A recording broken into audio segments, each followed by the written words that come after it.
in the present age of Kali caused him to become extremely pained. And one day he went to Lord Krishna.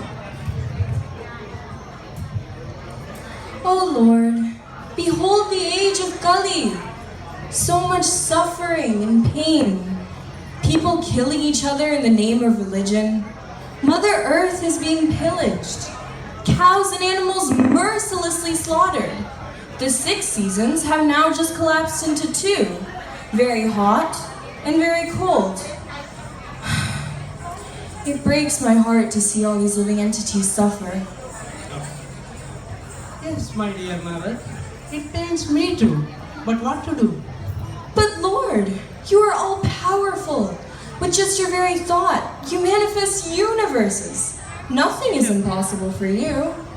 I do not interfere with the free will of living entities because only out of free will comes real love. But these unfortunate souls are misusing that very free will to create such terrible suffering for themselves. That is the purpose of free will, Narad. It can be used or misused. A vast majority of the souls properly utilize their free will to live peacefully with me. But some do not. They turn their backs to me, thus they suffer. It pains me, but what to do? Oh Lord, if you were only readily available to them, once they experience the happiness of being with you, they can never turn back. I already made myself available to them in my name, in japa, in the deity form at the temple, in word form in scriptures, and most importantly, in the heart of devotees like you who travel amongst them. What more can I do? Yes, Lord, you are very merciful, but nothing seems to be working. Perhaps, if you were to appear personally before them, then they will have no option but to experience your sweetness and give up all these useless activities. Nara, you know I am bound by the desires of my pure devotees. Whatever you order me to do, I will comply. Oh, thank you, my Lord. Let us go down to the material world and spread Krishna consciousness there. So Krishna, as Swayam Bhagwan, accompanies Narad Muni down to the material world. Let us see what happens there.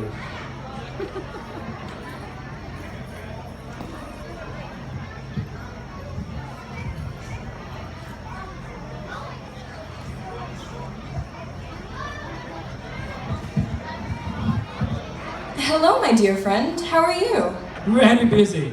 I have no change, so buzz off. What? No, I'm not asking for money. In fact, I have come here to give something to you. Give me? What? You guys from a circus? Circus? Why do you say that? Oh, you're dressed weird. Anyway, I'm very busy. What do you want to give me? This is Krishna, the Supreme Personality of Godhead. The perfection of your life is to engage in pure devotional service to Him. You gotta be kidding. Right now, the perfection of my life is to get a promotion. I have this crabby boss and he keeps demanding more and more. Then I have this enormous mortgage and car loans to pay off. My kids are ready for college. Do you have any ideas how much that costs? I have to work hard, perhaps 2 jobs, just to stay afloat. Why are you running after these temporary things? You are just like an ass. It works so hard, day and night, constantly beaten by his master. For what? Little bit of grass? When all that grass is freely available everywhere? How dare you call me an ass? Money is not freely available. You have to work hard to get it. What did this money get you? Happiness, peace, status, enjoyment. The list goes on and on. Do you have any money now? Yes, of course. I'm very successful. A 1%, if I may say so. Then where is the happiness and peace that you said money will get you? You look quite unhappy and agitated. Oh well, I don't have enough. Once this deal goes through and the other stuff I'm working on, And once my investments grow, Then will you be happy? stop messing up with my mind, you two. If he is God, just ask him to give me $1 zillion. He should be able to do it, right? Yes, of course. But will that make you happy? With that kind of money, are you kidding me? Of course. Will that stop you getting older and ultimately dying? Will that make your relationships any happier? Will that reduce your level of anxiety? Only one way to find out. Give me the money. Do you want me to give him the money? No, my lord. Krishna is not here to satisfy the greed of materialistic men like you. Even if you get the money, you will always want more. I came here offering a lasting solution to your problem, and all you want is some temporary misery. Well then, leave me alone. I have deals to make, loans to pay, people to swindle. I am a very busy man. Time is money and money is honey. Goodbye.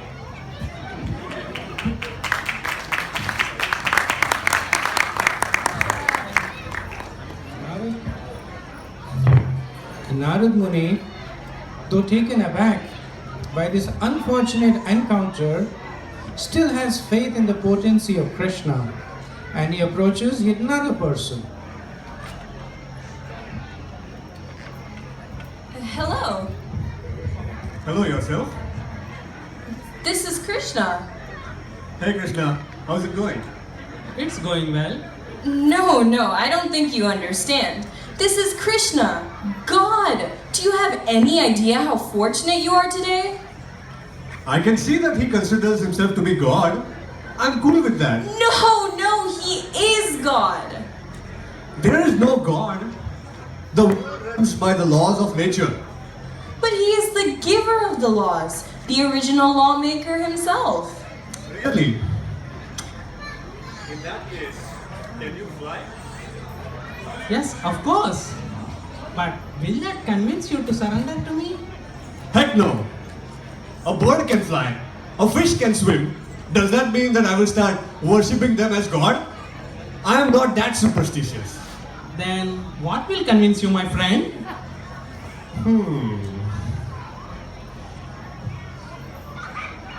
If you are God, then can you take away the pain and suffering from this world? Why does a God allow his children to suffer through wars, famines, diseases, and so many more things?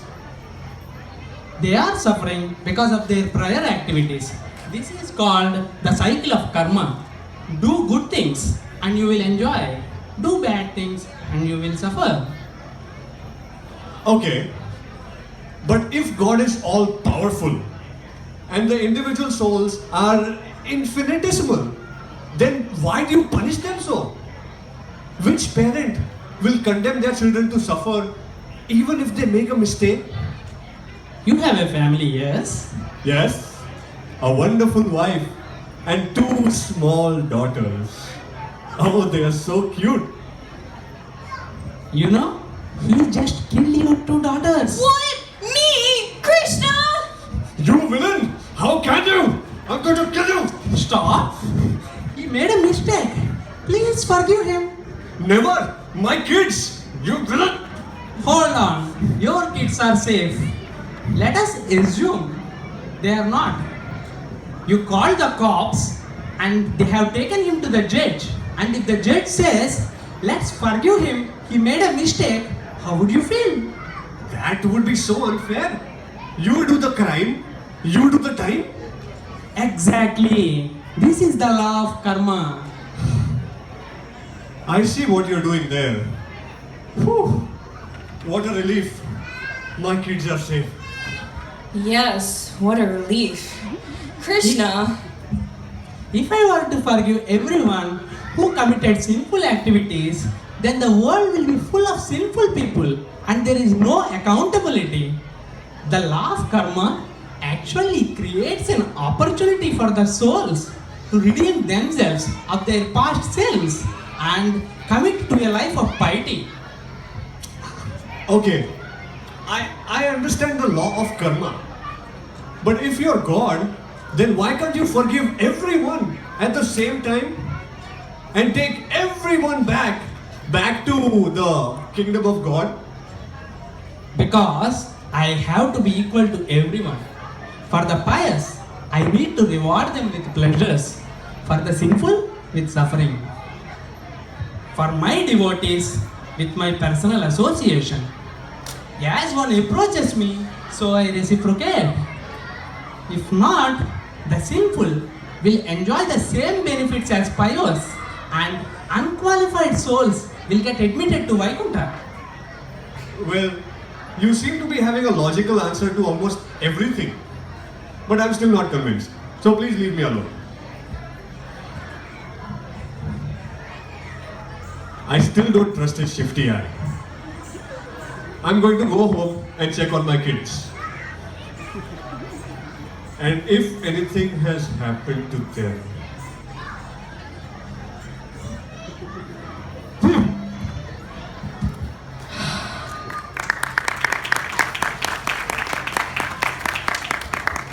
What are we going to do? This is so disappointing. Do not give up hope, my dear Narad. Let's go and see to who else we can talk to. Hello, my dear friend. How are you?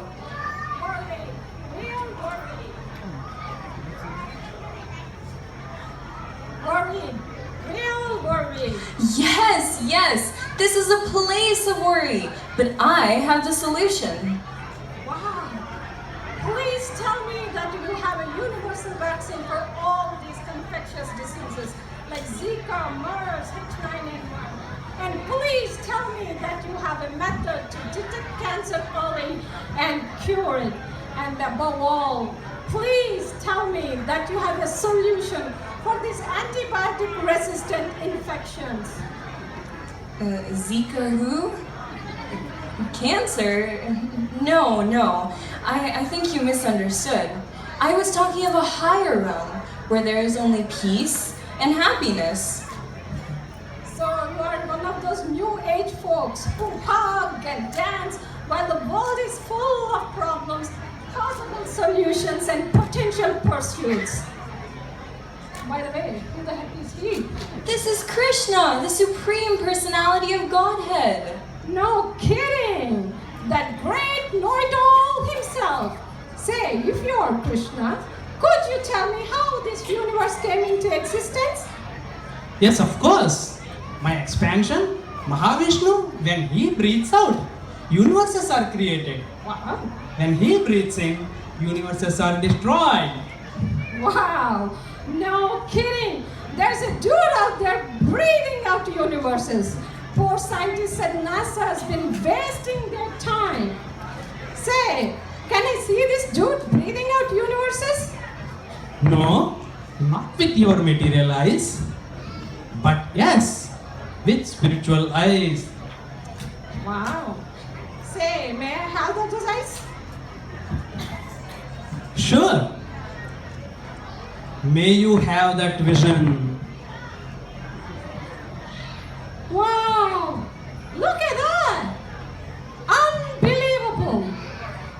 Oh my God. Really? That was awesome. Look at that. What? Do you see it now? Do you believe him? That was awesome. At last! How did you do that? What was the stuff anyway? Did you do it through air? Oh my God. That was really awesome. How did you do that? I have tried and analyzed many psychedelics, but nothing like this. What? But you saw for yourself. Yes, I did. It was an illusion. A grand one, I must say. Your friend here has some powerful stuff. I would love to analyze that. What I showed you, you did not believe. And what I explained to you, you will not be able to comprehend. What are you talking about not comprehending? I'm a PhD, a great scientist. No need to insult me. Goodbye.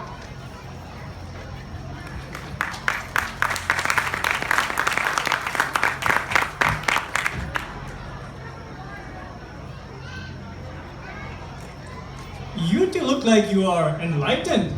What? Oh yes, we are. How may we help you? I'm looking for the absolute. Something that takes me beyond these temporary world of miseries. You have come to the right place, my friend. Really? You are very fortunate. Wow. Krishna, did you arrange this? No. Did I ever play a trick on you? Well, I would not put that beyond you, though. I remember when you gave me the face of a monkey when I asked to be like Hari. And another time. Excuse me. What are you guys talking about? Never mind. My dear spiritual seeker, your quest has now ended. This is none other than Krishna, the Supreme Personality of Godhead himself. What? How can he be God? Look at him. He's a person. God is omniscient, omnipotent. If he's God, then how's he standing here? Yeah, but this is the basis of all the pervasive Brahman. Everything, matter and spirit, rests on him. You're not making any sense. If he's God and he's standing here, then God can be nowhere else, right? My potencies are inconceivable. You see me here, yet I am everywhere else also. But just like you are a person, so am I. But if that's true, then what's the difference between you and me? Just that I am supremely independent and you are completely dependent. I am the shelter you get protection from. I am infinite and you are minuscule. What? No, that is not possible. If you are God, then so am I. The only thing that makes me limited is my own illusions. Once I break free, I'll merge with the Absolute and become one with God. Indeed, I will become God myself. Get away, you rascal, you pretender! How can you be God when illusions are forcing you to take this limited body? Doesn't that mean that illusions are more powerful than you? If you were God, you would be the most powerful. Nothing could nor would be more powerful than you. Well, you make an interesting point, but something that requires a deep intellectual thought. But I have no time to talk to you two pretenders. Stay away from me. Narad Muni, who had successfully made devotees unto cruel hunters like Migrari, thieves like Valmiki, and obstinate young princes looking for revenge like Dhruva, was defeated.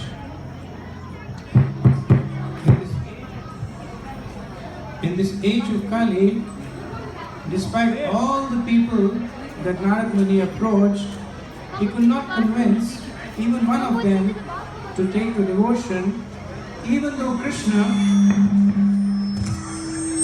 Swayam Bhagwan, was standing right next to him. Disappointed and demoralized, he turned to Krishna to ask permission to leave, when they were approached by another person.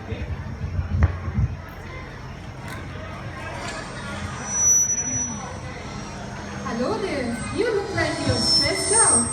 Oh yes, I am. But first, let me introduce you to the... I know that, my dear sir. When I look at you for the first time, you look like a very intelligent person. So is this friend of yours? Thank you, but this friend of mine is no ordinary person.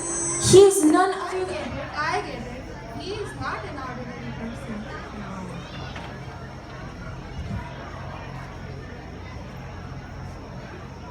He is not an ordinary person.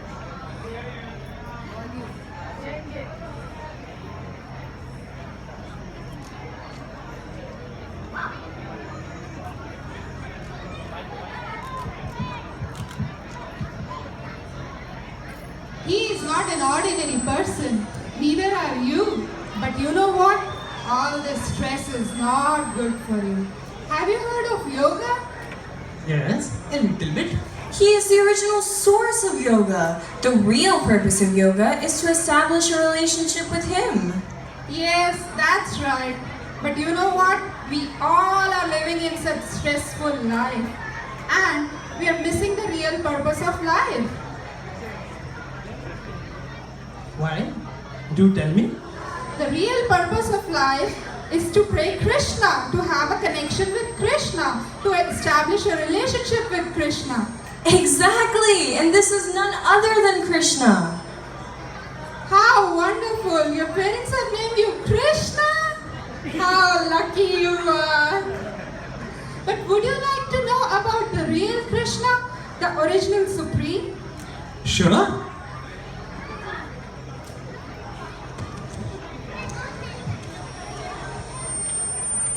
Here, these books of my Srila Prabhupada will tell you who we are, what is the purpose of life, and how can we have a loving relationship with the Supreme. Relationship? Yes, just like us, Krishna is also a person. He can have loving relationship with each one of us. That is the beauty of Krishna. Thank you. For this, my friend, I will be eternally grateful to you. You have all my blessings. That will be $5, please. Oh, I'm sorry. I don't have any money. Here, my friend, you have made me really happy. This is just a small token. Thank you very much. Hare Krishna.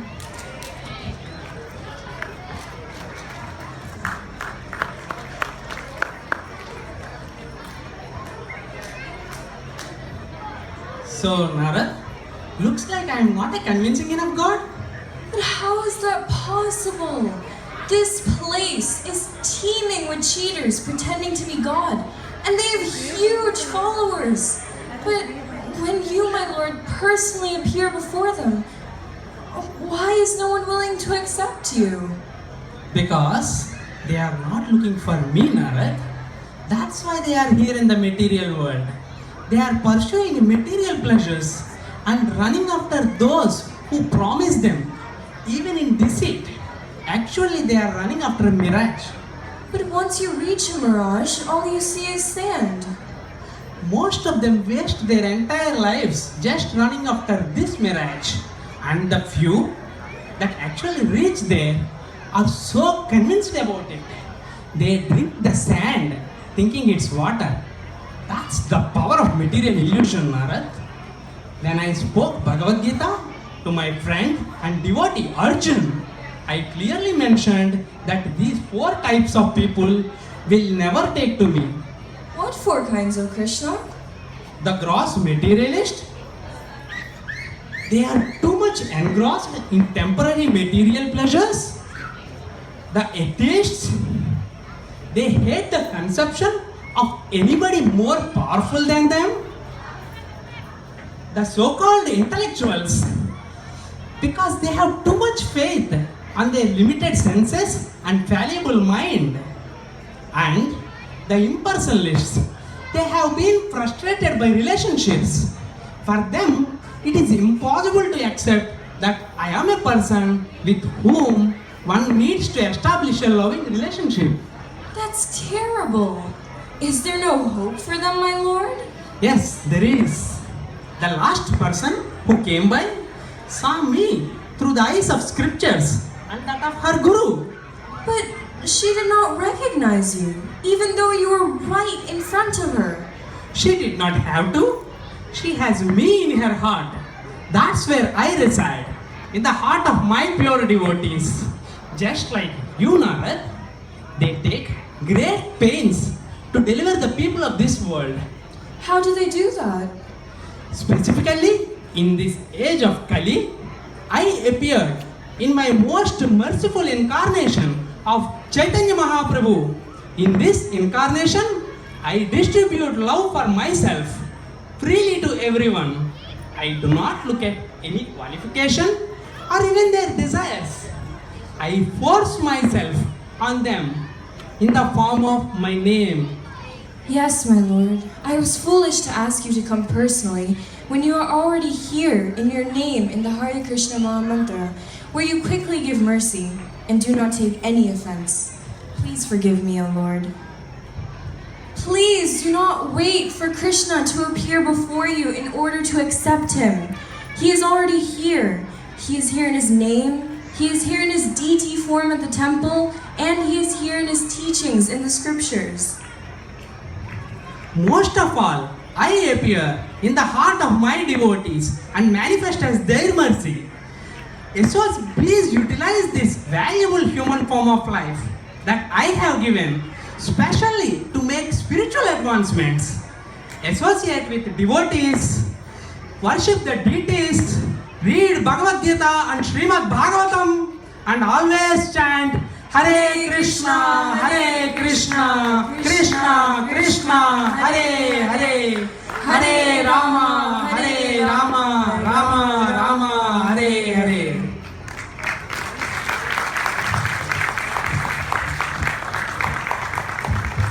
We all want to thank our director, narrator, writer, everything that Dr. Bhai Prabhu. And then our dear friend Induleka Mataji, who hosts us every Friday without fail. Thank you. Hare Krishna, I just wanted to introduce the cast. So Narad Muni is Preeti. Did she do a wonderful job? She goes into high school this year. Krishna is Ravi. He spent about an hour getting the blue color on his body. Our materialist, who's waiting for the honey is the money, is Vikas. So, our atheist, who went home to check that his kids are fine and came back, is Akshay. Our impersonalist, who's still waiting to become Krishna, is Parikshit. And last but not the least, the devotee. Vijaya. Oh yeah, sorry. And the Jnani, the one who was looking for the cure for Zika and cancer, is Vijaya, who actually works in NIH. Then a devotee who I think is counting the $5 she got from Krishna is Shivani.